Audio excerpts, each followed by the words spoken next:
The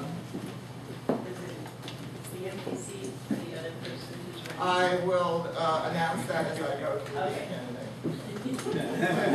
But since you asked it now, I'm happy to tell you now. Hudson Heights has called Congressman Randall's office repeatedly, and we're told a few days ago and again today that he's unable to be here this evening. Yes, Justice. My name is Joe Gerstone. I live in this district. My question is for Senator Esbiat, and it concerns the banking issue. Louder. It concerns banking. In the light of the J.P. Morgan Chase lawsuit, CNN said allowed $8 billion in climate. And I think the failure of the Dodd-Frank reform bill. Are you willing, if elected to Congress, to support or co-sponsor Marcy Kaptur's House Bill 1489, the Return to Prudent Banking, Glass-Steagall Act, which would restore Glass-Steagall and set up a firewall between the investment banks on the one hand and the commercial banks on the other. I'm happy to be fair and say that Congressman Randall's not here, is a co-sponsor. Well, I'm glad that he is a co-sponsor. I am disappointed that he is not here. We both. Because I think that we should have a vigorous debate across this district, this new district, where you should know our position on all the issues. And yes, I believe that the financial community has been a runaway train for far too long. And we must have a firewall between those two entities. Just like I believe, by the way, that the speculation going on in the oil business is also a runaway trend. You know that the speculation in the oil business is not only driving up the price of gas at the pump, it's driving up the price of food in the supermarket. Many third world countries are seeing civil unrest because you have this casino-like atmosphere in NASDAQ when it matters of oil. And as we saw when Libya, had a problem, although they only exported 1% of their oil to the United States, it drove the price of oil through the roof. And we paid for it at the pump, and we paid for it when we go to the supermarket. Landlords hike the rent when they go before the Rent Guidelines Board in the city of New York, as Councilman Jackson will know, by evaluating the cost of running a building. And part of that is the cost of oil. So, we have to have further regulation, absolutely. And there must be a firewall between these two entities. Thank you. Thank you. Did anyone else want to comment on that particular question? I'll comment on this. Right, and let's have you agree or disagree, and so we can go on to more questions. I'm inclined to support the piece of legislation. But the one thing about Washington, D.C., the devil is in the details. And so when you see the final bill that comes up, that's when you figure out what it is and whether or not you vote for it. The other thing, Senator Esbiat talked a little bit about energy, and he talked about what's driving up oil prices. Not saying what he's saying is not true, but really what's driving up oil prices across the board all around the world is there's much more demand for oil. China now is competing with the United States for oil, as well as India. And when you see the unrest that's taking place in the Middle East, and particularly in Iran and other places around the world, that's also what's really driving up the price of energy in our countries. And so we need to be responsible about how we use energy. We do need to look at new renewable sources for energy. We also need to think about what it is we can do right now to figure out how we actually deal with the energy crisis, well, not the energy crisis, but the energy demands that we have within our country today. Thank you. Anyone else, or can we go on? With regards to the empowerment zone, very little money is left in the empowerment zone. And in fact, much of the investment, if not all of the investment, has not touched this neighborhood. I think that there has not been an equitable distribution of empowerment zone money across the congressional district. With regards to manufacturing, the free trade agreements have gutted the manufacturing industry in our country. Yeah. And the incumbent congressional member who's not here has consistently voted for free trade agreements.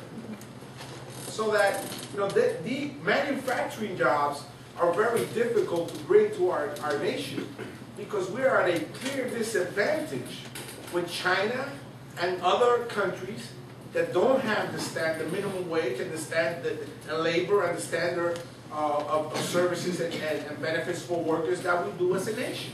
what we stand for as a nation. So I say training and training. For example, in the Bronx, the main employer is the healthcare industry. So let's train people in the district, in Montefiore, which is in this district, right? Now, in the Northwest Bronx, right? Montefiore has the ability to work with us so that we can train young men and women from the Bronx to be able to get the jobs tomorrow after they're trained there. Presbyterian, which is the biggest employer here in Northern Manhattan, should be able to do the same with us. But the most important employer is small business. And if you walk St. Nicholas Avenue, if you walk Broadway, you will see that in every block, there are 4 to 5 stores that are shut down. And that debilitates me. Thank you. You wanted to answer? Well, the only comment I would add, the senator said that Carmel doesn't have a lot of money. They still got millions of dollars sitting here, so definitely just finish that. No, I agree. We can't hear you singing. There was a dispute as to how much money was left in the empowerment zone, and we'll work it out. I'm going to take one more question from the audience, and then I'm going to ask a few more questions, and then I will find out if the candidates want to remain for more questions from you, or if they want to go to closing statements. Because when you're a candidate for office, you do a number of things each evening. Okay, somebody who hasn't asked before, right there, yes. My question is for Ms. Johnson. What is your name? Yes. My name is Kay Swatid. I think something that holds this country back is meaningless platitudes. And you said earlier, I'm not for over-regulation of banks. Nobel Prize-winning economists, governors of the Federal Reserve don't know what over-regulation of the banks means. And I'm startled that you do, and I'd love for you to share that with us. When I say overregulation, some people go through that. Do I believe that they need the scrutiny and regulation, and as one of my colleagues said, you know, the oversight and seriously, I absolutely do. I made that as a general statement because to go from one extreme to the other. But do I believe that they are out of whack? Do I believe they are run amok?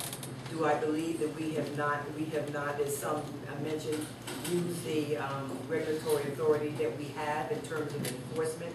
We absolutely have not. Okay, thank you. Did anyone else want to comment on that, Mr. Esparza? Not only do I believe that they should be regulated, I agree with Attorney General Schneiderman that those that broke the law should be prosecuted. And I believe that they should be prosecuted just like any other American that commits fraud would be. You know, and I'm supportive of Eric Scheinman's position. He held out tough, even with pressure coming from the Obama administration. Him and both Biden were the 2 attorney generals, the only 2 attorney generals across the country that held out for your interests to ensure that this doesn't happen again. So that not only is there funding there for legal services for people that were victims of the foreclosure crisis, but also that locally, if there are any bad guys that did some terrible things, that they should also be prosecuted. I think that they should, every American should be held to the same standard. There should be no sacred cows. We're going through a very difficult time, and you know we know who got us into this mess to begin with. Thank you. Want to add a comment? Let's try to keep it to 30 seconds so we get a few more questions. I have to mention this.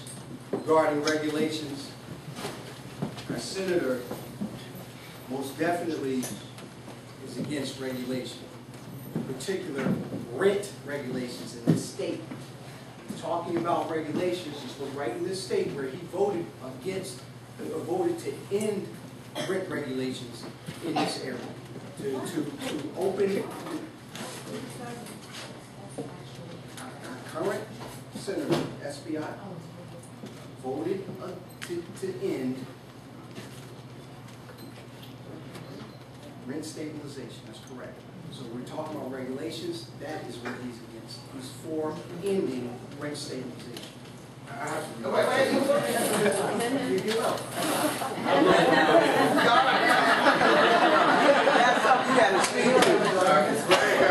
Clean it up. It must be another state because last year, as the ranking member of the Housing Committee, I led the fight to ensure that over 1 million units of housing in New York State were protected, and that for the first time in the history of the state legislature, not only was rent stabilization extended, but it was strengthened. And now I'm working with Governor Cuomo to make sure that we implement a tenant protection unit that will not only help tenants that are victims of unscrupulous landlords, but would also have prosecutorial powers to ensure, as I said before, that the bad guys get prosecuted, that these slumlords also get prosecuted. Thank you, and I think, Mr. Slay, if you want to, Mr. Williams, are you satisfied with the response? I'm Schley. Yeah, no, I said, are you satisfied with the response? I go on, Mr. Williams. Well, I'll say how we have to see voting records. We can all say what we want right here now, but we have a voting history, and we just have to put that out. That's fine. Let's get back to the banking. In order to allow all our candidates to have their minute and a half closing statements and they're seated in the order, I'm going to ask one short question to lighten the evening a bit. We'll start with you and go around. Try to take under 30 seconds. The U.S. Mint pays 8 cents to coin a penny and 11 cents to coin a nickel. Would you vote to eliminate those coins? Yes. I'm old school, no. The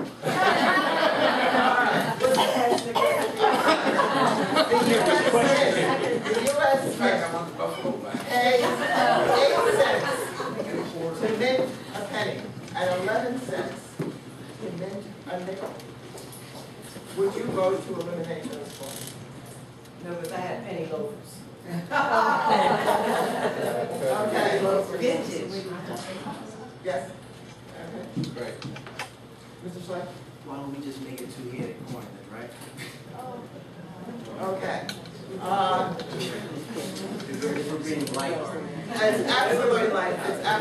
It's very unlikely that any of us in the group will make this decision, but I just thought I would like to hear your answers. And you worked very hard tonight, so I think you also deserved it. We're going to go to our closing statements. Each candidate has a minute and a half. I know that the candidates have other places to go tonight, but if anybody doesn't, I'm sure they'd be happy to talk to you after the debate is over, and we're going to start with you. Sorry, you're eating. That's okay, I'll do it. Well, that's how we sat you, in order of closing statements. Oh, open too, that's okay, I'll do it.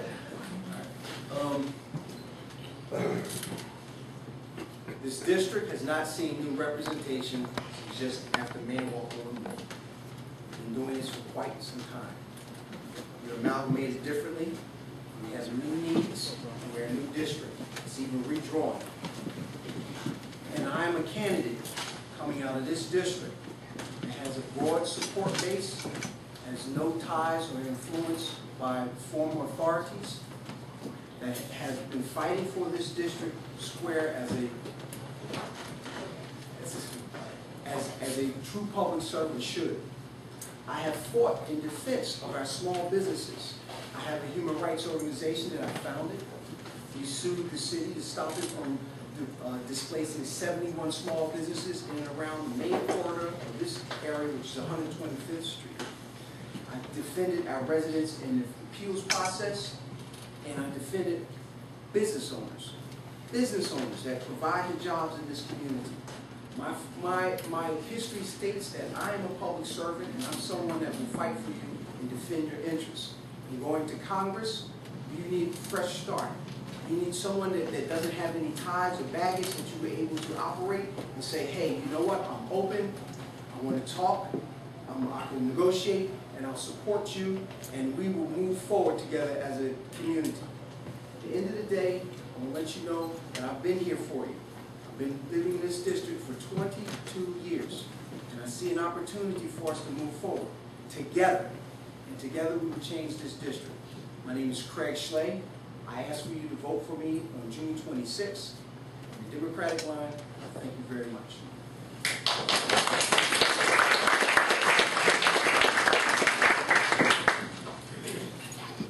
Congress is not working for you, and Congress does not work for us. I'm going to Congress I'm going to Congress to make Congress work for you. But many of the questions tonight, I see Congress, this position is twofold. There's the work to be done in Washington, D.C., on the legislative side, and then there's the community building that must be done here in the district.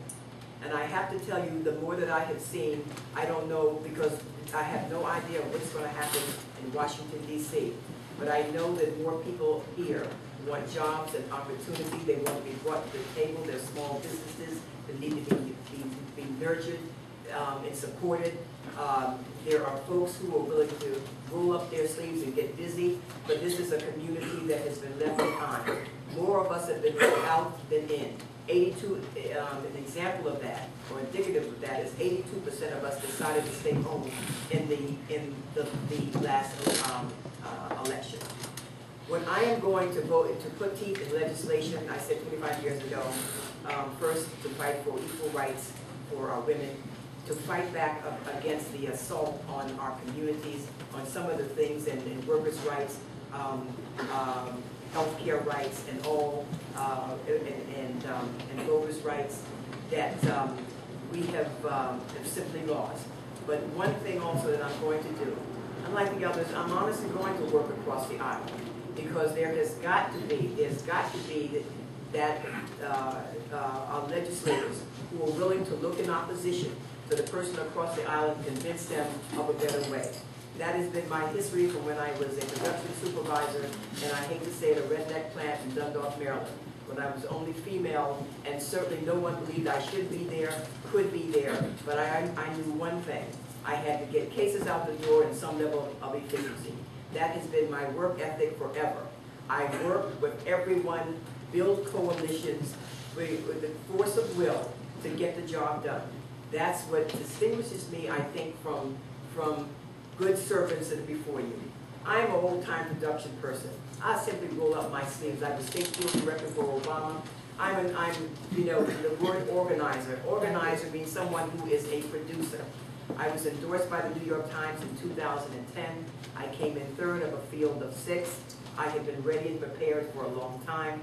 I'm going to Congress to make Congress work for you, and it both here at home and in the district.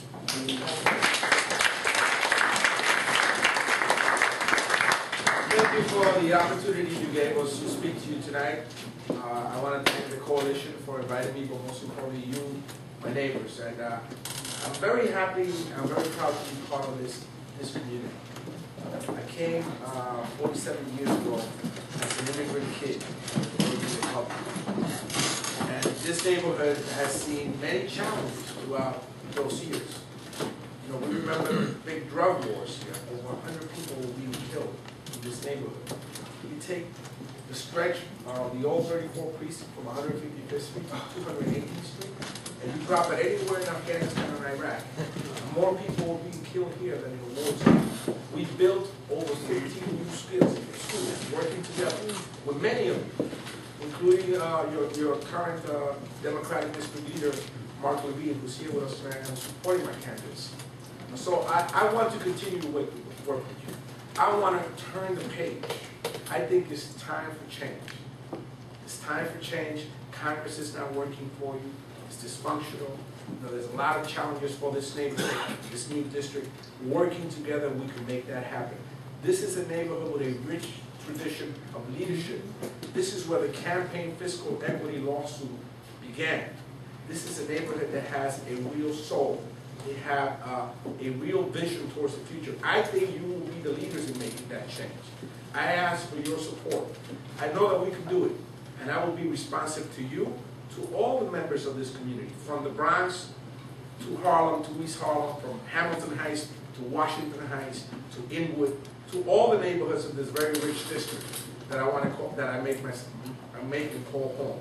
So I ask you to support. Come out and vote June 26th. Let's prove them all wrong. They're expecting another 20% turnout. I think there's going to be a swelling of support out there, and I hope that I can be your next congressman.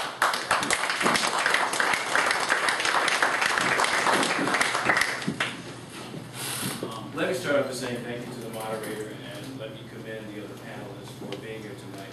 And let me say thank you to all of you for coming out tonight, for providing us with a forum to talk to you directly and tell you about our ideas and why we think we're the best person to represent you. Let me just say this in closing. I am the only person who's standing before you tonight who's actually worked for 2 presidents. I worked for Bill Clinton at the White House. At the end of the Clinton administration, I was Deputy Chief of Staff of the U.S. Department of Agriculture, an agency that has oversight responsibility for the food stamp program, the WIC program, the National School Lunch Program. When Bill Clinton decided to come to New York in 2001, he asked me to come with him. He made me his domestic policy advisor at his office on 125th Street. I was honored to serve in that capacity for almost 5 years. I created several programs for the president on a national level and some on an international level. But more importantly, he gave me the ability to come to a community and live in and be a part of it, and care about his community in a way that I never thought. And the one thing that I really, really care about is making certain that we move forward collectively as a group. I went back to Washington, D.C. when my wife was named Deputy Chief of Staff at the White House for President Obama. President Obama asked me to be his National Political Director at the DNC. So once again, the experiences that I had make me uniquely qualified to serve. And the job is about representing you, the people of this congressional district in Washington, D.C. And I'm here to say there's nobody sitting up here tonight, and the person who's not here, Charlie Rangel, tonight, is more qualified and better equipped to serve you at this time in history than me. I hope I can get your support on June 26th. My name is Clyde Williams, and I hope to have the opportunity to serve you in Congress. Thank you very much for letting me know.